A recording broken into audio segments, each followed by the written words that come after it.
Então, assim, é um Corinthians que tem problemas defensivos, né? Muda a última linha de marcação, mudam-se também, eventualmente, os dois componentes da proteção, sei lá, o primeiro e segundo volantes, e o Corinthians não consegue ser sustentável. Por quê? Porque são zagueiros ruins, defensores ruins.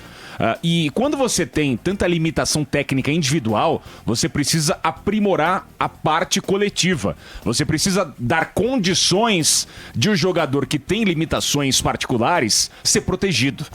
O pessoal brinca, né? Não existe zagueiro ruim, existe zagueiro desprotegido. E muitas vezes um sistema defensivo sólido, bem ajustado, que pensa prioritariamente a defesa, acaba privilegiando, possibilitando uma melhora, uma ascensão de jogadores de defesa que não são tão qualificados assim por uma exposição no 1 a 1.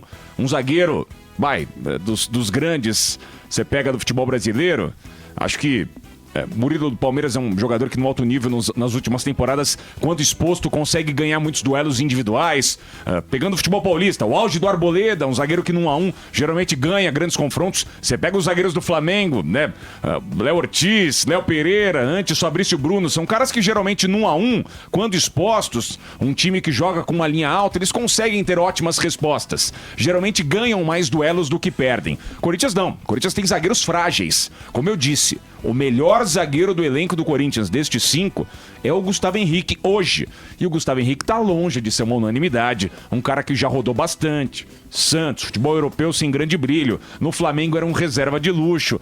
E agora no Corinthians, ele pela altura, pela imposição física e um pouco pela experiência, ele consegue eventualmente arrumar soluções. Foi assim ali nas disputas na final do Paulistão, em que ele para mim foi muito bem. Só que é um Corinthians frágil defensivamente. Nem vou falar dos aspectos coletivos com a bola, porque o ideal, ou o ideário do Ramon Dias e do Emiliano é de um jogo de associação, um jogo que lembra mais o futebol dos anos 90, uma ideia de rua em que os caras podem se aproximar livremente para criar situações, um negócio meio mágico que muitas vezes não se adequa aos tempos atuais, em que você enfrenta adversários muito bem organizados, e quando você não tem os 100% do Garro, os 100% do Memphis, os 100% do Yuri, você acaba tendo fragilidades. 100% de Carrilho, é difícil você ter todo mundo bem ao mesmo tempo. Maravilha! Quando toda essa turma consegue criar situações de dinâmicas ofensivas, todos bem, e o gol surge, as construções de placar se dão, tudo é uma maravilha. Porém, quando o Corinthians sai atrás do marcador, é um Deus nos acuda. Ou foi na era Dias. Corinthians, na semifinal da Copa do Brasil do ano passado citada, o Corinthians não conseguiu fazer nada diante do Flamengo, precisando reverter um marcador em Itaquera e ficando com um homem a mais, aquela expulsão do Bruno Henrique, desde o primeiro tempo. O Corinthians jogou o jogo inteiro com um homem a mais e não fez um ai no Flamengo do Felipe Luiz, então técnico novato.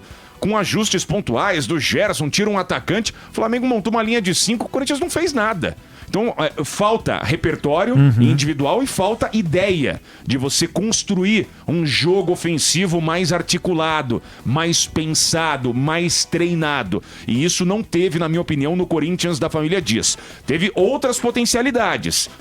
Repito, revivendo uma ideia de um futebol mais associativo, de aproximação, um negócio mais noventista. Mas para os anos atuais a situação é um pouco complicada. O mesmo valeu também em Copas recentes, na Sul-Americana do ano passado e na Libertadores da América desse ano. Um jogo terrível do Corinthians no Equador minou uma ideia de você jogar a fase de grupos da Libertadores da América, o que feriu diretamente o planejamento para a sequência da temporada. O Corinthians fora da Libertadores da América foi um peso enorme. E o Corinthians vai ter que se reinventar até o fim do ano, objetivando, né, o Campeonato Brasileiro, que é a grande liga, e aí nas Copas, nos mata-matas, ele vai tentar uma sorte. No Campeonato Paulista, deu bom diante do Palmeiras, mas o trabalho da família Dias, na minha opinião, já tinha atingido o teto.